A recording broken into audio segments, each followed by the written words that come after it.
Hey guys, welcome back to the channel. It's Trey, and let's talk about the Little Mermaid live action because, my God, the changes that they made to this movie is goddamn ridiculous. Notice how the character, this is the Disney princess besides what I would say Maleficent, Sleeping Beauty, is where they changed the character so drastically. It ain't even the character no more. Well, no, not even really Maleficent. They just changed how she woke up from the spell. That's really about it. But other than that, all the other Disney princesses really weren't changed that dramatically. But Ariel, holy shit. At this point, I don't even know what the fuck this story is. Cause this ain't the damn regular Little Mermaid at all. Cause I don't know what to tell y'all, because this shit is the hottest garbage I've ever seen. Between the fact that they done showed a little bit of parts from the movie. First off, the movie's still dark, boring, it feels lifeless. When they're talking in scenes and stuff like that, first off, why is Scuttle under damn fucking water? Why is the seagull underwater just talking like it ain't nobody's business? And first off, Scuttle is a he. Why the fuck is he voiced by Aquafina, monkey ass? I don't even understand that. Then we got the whole diversity, inclusion, casting. Everybody is a fucking different race. Why?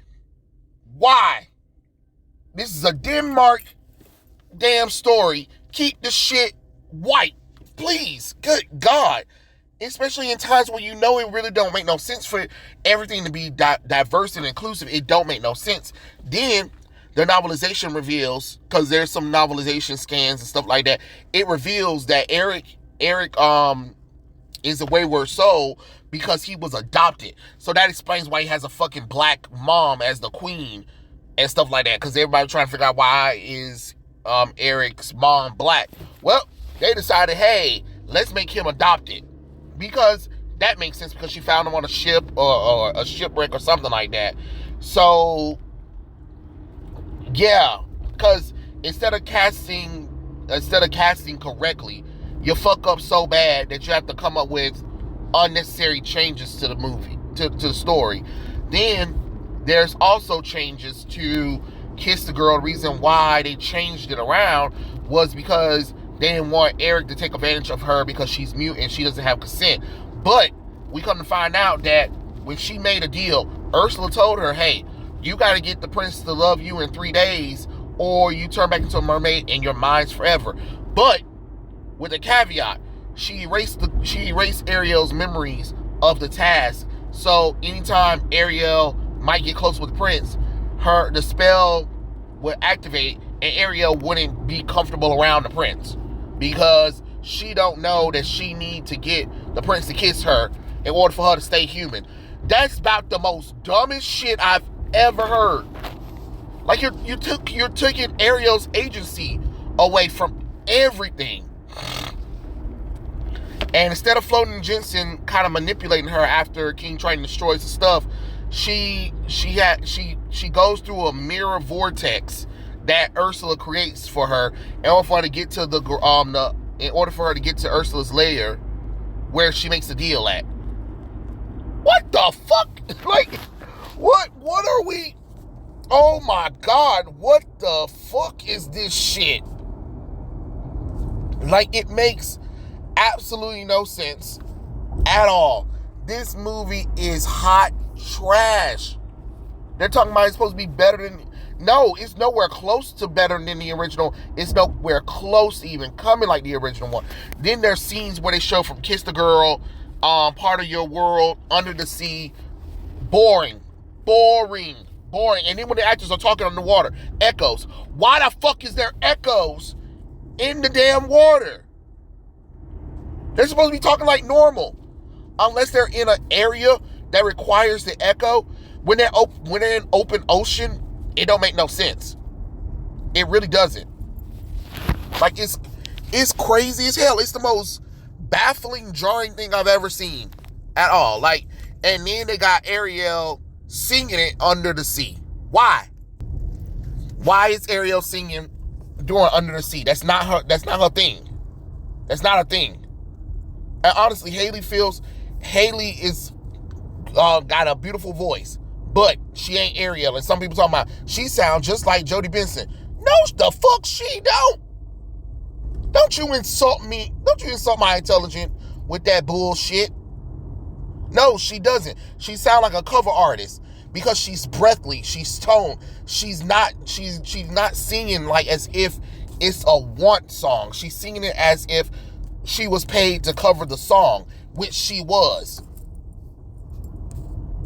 Know the difference between an artist who can sing, you can get an artist that can sing all day, but she still covers. You get what I'm saying? And that's the problem. She's covering the song more so than she's actually singing the song. And people like, are you blind or deaf? I mean, are you mute or something like that? Or deaf? Somebody was trying to say that bullshit. I'm like, no, because I've heard this song covered many a times, and everybody who sings it sing it as if they were Ariel. And I've heard Haley's version. It doesn't sound like she's Ariel. It sounds like she's covering the song. You can be a good singer and still be covering a song. Because there's a lot of artists who will take a song that was already done by somebody else and sing it, but it's just a cover. And then there are artists who take a song that's a cover and make it their own. She didn't make it her own. She made it a cover. And that's what it sounds like. It's boring. It's drab. There's no animated moments in the thing. Like the clips that they're showing of her singing Part of Your World and stuff like that. It's boring. The same thing with Kiss the Girl. Boring. It's not interesting. That's the problem. And then the director said, I just didn't understand why people would even care so much about the casting and stuff like that, because I thought we moved past that. I guess we didn't. Motherfucker, you knew damn well what the fuck you were doing. This was all stunt casting. You knew damn well that you're taking a story that was created in 1989 by Disney that has historical meaning to a lot of people, that a lot of people cherish it, and you want to change the characters around and do the entire cast of diversity and inclusion. It don't make no sense. Look, this isn't Roberts and Hammerstein's Cinderella. You can get away with certain shit, but when you're talking about a remake of an animated movie, you can't go that route. Roberts and Hammerstein's Cinderella was not a remake of Disney's Cinderella. It was a remake of a Broadway production version of Cinderella. That's why it worked. That's why it makes sense for blind casting. With The Little Mermaid, it don't. Because you're asking us to pretend like these characters are the same like their animated counterpart, and they're not. That's the thing that you're not understanding. Blind casting my ass. Don't know this was a stunt casting and you know it. It don't make sense for all these unnecessary changes or whatever. Now, also, Disney's getting dragged with their cruise line because they decided they want to promote fake diversity inclusion Ariel, because they're like, oh, we're going to replace Ariel from the Disney cruise, and we're going to put the black Ariel this whole time. And then they think that shit was going to fly with people. Like, no. People were just like, what the fuck is this? Okay, groomers. Like, they're calling Disney groomers and shit like that. They're like, what is this fake nonsense? We didn't ask for this. And stuff like that. Stop trying to indoctrinate kids. Stop trying to change characters around and stuff like that. People are sick of Disney's nonsense. And this is one of the things. Like, it doesn't make logical sense. This shit don't make sense. And it says Sebastian, and like, here's even one moment from the book. Sebastian discovers Ariel Grotto, not before Part of Your World, but rather before the Under the Sea one. He also has multiple scenes where he's putting his head with Scuttle. Just this book alone, I can tell that Scuttle is really annoying in the remake. Well, duh, yeah, it's done by Aquafina. After Ariel saved Eric, we see her sisters not pimping in front of mirrors, but cleaning up the corals from night's wreckage. This change was made so that the sisters can make comments about how evil humans are. Of course, because that's what Ariel's sisters were thinking about in the movie. Because the original movie, they really wasn't thinking about that kind of stuff. But okay. But here's a big change. Like I said, Eric's mom, Queen Selena, is alive in the remake because he did his mother was named Selena in the original thing, but she died. But apparently she's adopted because apparently he's adopted because he was found washed up on a shore as a baby, and Queen Selena happens to be black as fuck, even though that wouldn't make any logical sense in that time period. But hey, why not shoot for the stars, right? Because it just don't make sense, y'all. This shit don't make sense, and that's the real crux of everything. This don't make logical sense. And apparently, Eric knows about mermaids, but his mother forbids him really doing the sea travels because she thinks that mermaids are a danger. Just like King Triton thinks humans are a danger, because that makes sense. So and she's afraid that she'll lose him to the sea. So she forbids him from traveling on the sea or whatever. Right? Like, okay, all right.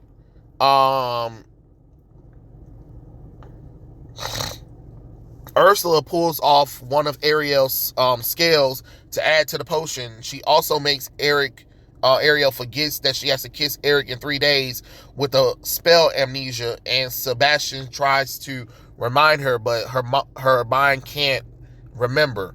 So therefore they can make it look like Ariel is innocent when Eric starts falling in love with her, but she's like, you know what I'm saying?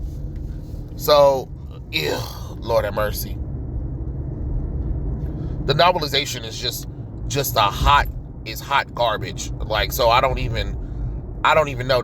These are all unnecessary little things. Eric they don't even show Eric get the statue. Ariel doesn't even find the statue or something like that, because it was tossed off before they even presented it to Eric, because he wasn't interested in that kind of thing or whatever. So I don't even know. And of course, our famous Ariel saves Eric from what people are saying from the little novelization is that Eric falls in the vortex and Ursula's trying to kill him instead of Ariel. So Ariel gets in the ship to try to get to Eric. What the fuck? Like, and then the concert where they're held honor of King Triton's daughters, the sisters aren't even singing. They're not singing. They're actually just sitting there. So it's just like, really, y'all? Like, come on now. This is damn near ridiculous. What are we doing here? What are we doing here?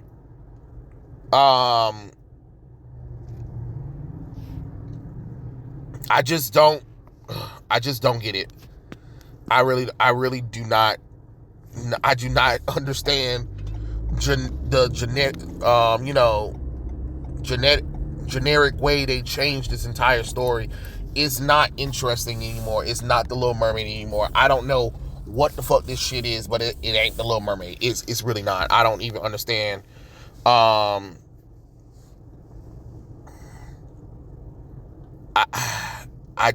don't understand where this whole thing is. You need a consent in order to make this work. They talking about that Ariel is trying to be independent for herself, and that she wants freedom, so she doesn't need to be tied to a man or anything, even though like nobody's saying that she was in the original one. It was just that Eric was the icing on the cake. Honestly, it was like the kind of push that really made her like, all right, I really want to be part of the world, part of your world or whatever, stuff like that. because her father kind of pushed her to that moment where it couldn't be ignored anymore. That feeling of being part of the human world, and her it matters with the human world, and then her falling in love with Eric was just all at that crossing point. And in the original one, she was coming on him. So it's just, I don't know, it's just weird. But then here they go with here's some changes for the sisters. The sisters, they basically, in the novelization, they said Ariel is the most sensitive, with a tender, loving heart. She has a fascination for the human world and collects trinkets from the shipwreck. She rules the Caribbean Sea. The waters are warm and crystal clear. She rules with captivating kindness and is loved. And she is reverting by her wonderful, striking voice and curiosity. She believes in the power of unity and sees the best in people. Mala, she is the most fearless of her sister, committing to protect the reef at all costs. She hates shipwrecks. They pollute her ocean, and she leaves a havoc on the seashore. She rules the Chine Sea. The waters are filled with islands, shallows, ice dells. She's a strong leader, inept, and loved by all the sense of humor. She has sent messages of seaweed strolls to humans before her father forbade such interactions. And then, wait, hold on. What the hell? Oh, okay. And then, yeah, that's Mala. And then they even go into more things about the culture for it, but I'm not about to read that. Karina she's strong. She's the most decisive of her sisters, with strong intuition. She is very afraid of humans, and she's a great protector of seals. She rules the Sathanan Sea. The waters are typically clothed in ice. She is very talented with animals and often works closely with the native creatures of the land, to make decision that benefits all here. Oh, Lord have mercy. Okay, let's see. Here's some other things. I'm not about to talk about the cultures, because I really don't give a damn. I really don't care, because it's just unnecessary stuff to be like, oh, look how diversity and inclusion is. Indra, she's the most generous of them all, leading with empathy and kindness and goodness. She already saved her subjects from a giant poisonous sea snake. She rules the Bevelin, the brine dive seas. The waters in the gulfs are shallow, sunny and warm. Indra is skilled at diplomat, works well with the ministry of her court. She is also well informed about her kingdom and others, and she's also an excellent debater. Again, I'm not about to read. I'm not about to read the cultures, because again, I don't care, because all I know is the reason why they're doing this is because they want to diversify King Triton's daughters, which they really don't need to diversify King Triton's daughters, because they're all supposed to be from the same mother, Athena. So, it's kind of crazy that we're not even going to get the King Triton's daughter song at all, because, diversity and inclusion, right? Like, this is so dumb. Perla, she's the most charismatic of all of her sisters, radiant, warm, and kindness. It is said that she once charmed and stopped a group of hungry orcas from attacking a colony of penguins. She rules the Piton Seas. The waters are temperatured very deep. It lies on the cartographic coast.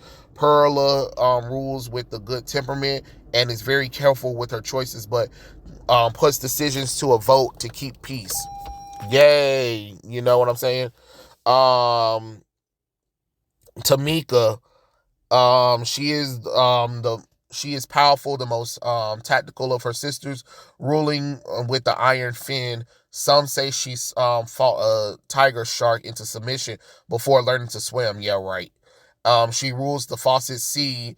The waters are clean, sunlit, teeming with vibrant fish and coral. She has admirable strength and grace and a fierce ruler, a very wise and strong as a warrior. She knows the currents and the winds very well. Like, okay, all right. Caspin, she's the most selfless of all her sisters. She serves her people first, then leading. She is said to be a bit reclusive, traveling only for meetings. She rules the Adriatic Sea. It's inland sea between Europora and Sas. The waters are brackish, mucky, with rocky islands and sometimes ice. Caspra is very protective of the corals and make many laws to ensure they thrive in her kingdom.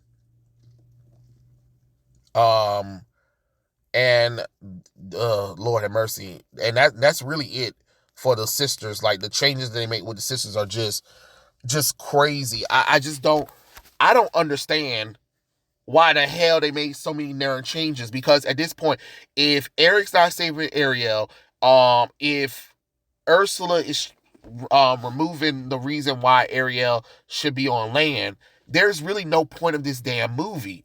It is really no point of this movie. Then of course, Vanessa's gonna be showing up, but notice how Vanessa isn't race swapped. Vanessa is the correct race that she needs to be. And I think that's still gonna be Ursula's human form, I believe. But still, it's just one of those.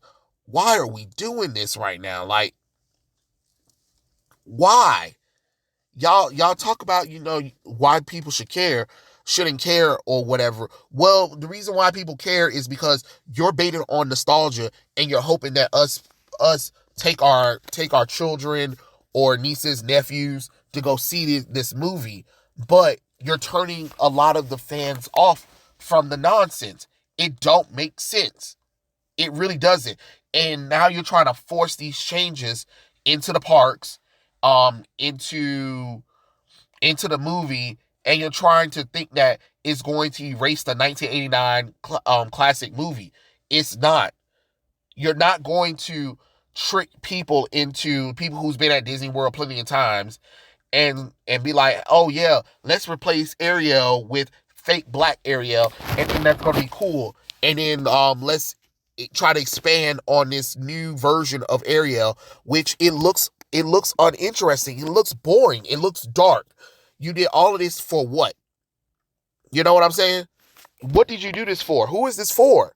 Honestly, like, it's weird. And then it's just like you're doing this for diversity and inclusion version. Like, here's Ariel's original sisters' names were Anita, Alana, Adela, Aquilina, Arista, Adrena, Ariel. That King Triton's daughters.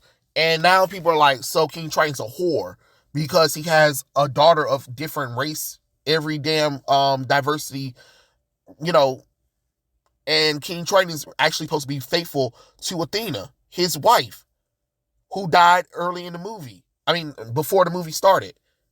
So it's weird. Like, why did you change these characters up just to be like, oh, this child is adopted, and King Triton's a whore for some reason, even though this King Triton is Spanish. So I don't even understand how he having black children, Chinese children, Indian children. Like, what the hell are we doing here? It's baffling. It's weird. It don't make the sense God gave. And the novelization don't help no kind of matters at all. Like, this crap is garbage. Or like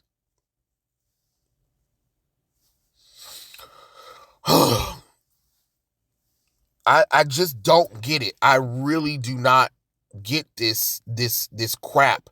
Honestly, like I said, everything looks boring. It looks drab. Um, you guys say, people say we shouldn't be concerned, but we should be concerned. And then where the fucking bubbles at?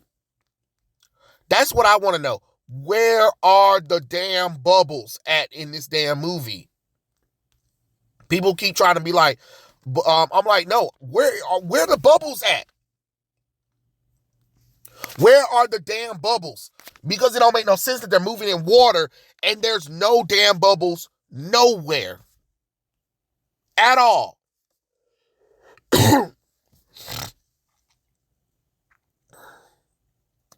It's, yeah.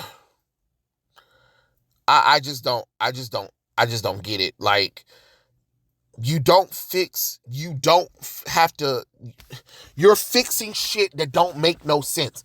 Nothing was wrong with the original movie. Nothing was wrong with the original movie, but no, let's fix it. Let's quote unquote fix it because that makes sense. Honestly, I honestly hope this movie fails. I really do, because this shit is unacceptable. We can't keep having these terrible live action remakes of these movies, of classic movies that a lot of us remember from our childhoods, that a lot of us grew up with, and then you're trying to make something for the next generation. You want to know how a lot of people remember Disney and stuff over all these years? Is because Disney, instead of remaking a lot of their movies, what they would do is they would re-release them in theaters for special events. Or The Wonderful World of Disney would premiere the movies. That's how a lot of people remember these movies and stuff like that. You think I was alive when Snow White and the Seven Dwarfs first arrived? No. The reason why I knew about it, the reason why I saw it is because um my mom, I think my mom or grandma, they had a VHS of it, and they passed it down. Then Walt Disney had a vault special thing that released a better version of it on a better VHS.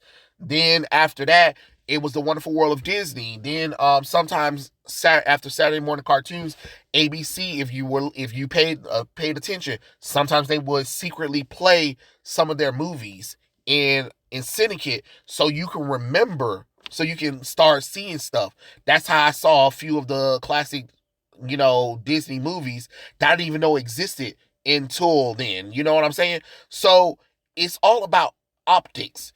You know what I'm saying? You don't need to make remakes, because trust me, the live action stuff is never going to be remembered. And people trying to justify that don't make no sense. And it's always funny too. I always run into people that was like, "You're a grown man.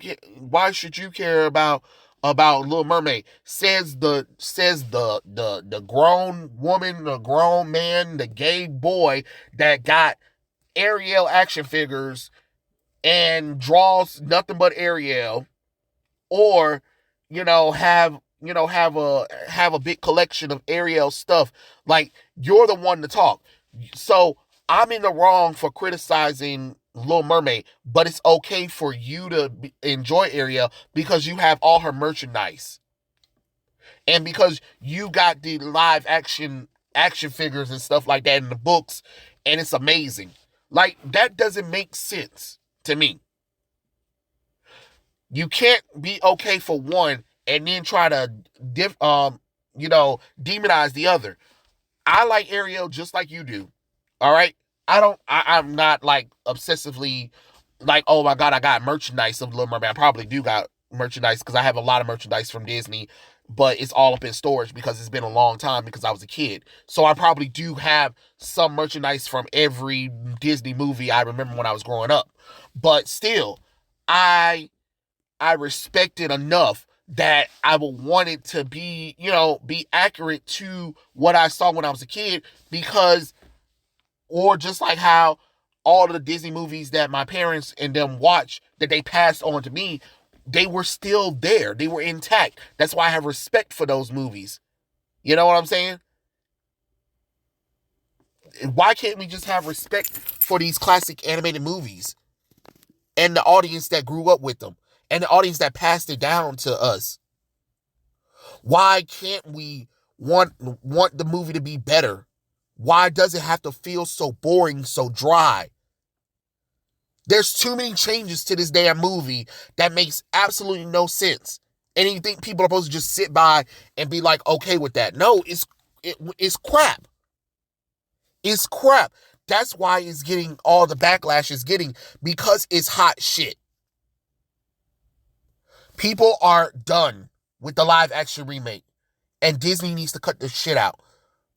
because holy crap. But yeah, um, those are my thoughts. Tell me what you guys think in the comments below. I know this was a long one. This was a long ass video. If you guys stuck it out, I appreciate it. Thank you for listening to me rant about one of my favorite Disney princess movies. And I appreciate you. Oh, by the way, I have a coffee now. So I guess if you guys want to commission a drawing, they'll be like $5 or something like that. And then I'll try to post some drawings on coffee that'll be just for the coffee stuff. I ain't gonna post any new drawings on Instagram or anything, or Twitter, but just for you guys, because if you guys support, I'll post exclusive drawings and stuff on coffee for you guys. So I'm just letting you guys know that's my little end spiel or whatever. So yeah, follow the links below. There's a coffee, Instagram, Twitter, and you guys know you can always email me or DM me or whatever, stuff like that. And hey, yeah, that was it. But thanks for hearing me out in this little rant video. um or podcast. I don't know how you want to call it. But yes, thank you guys. I appreciate you all. But yes, tell me what you guys think in the comments below, and I'll catch you guys later. Peace out.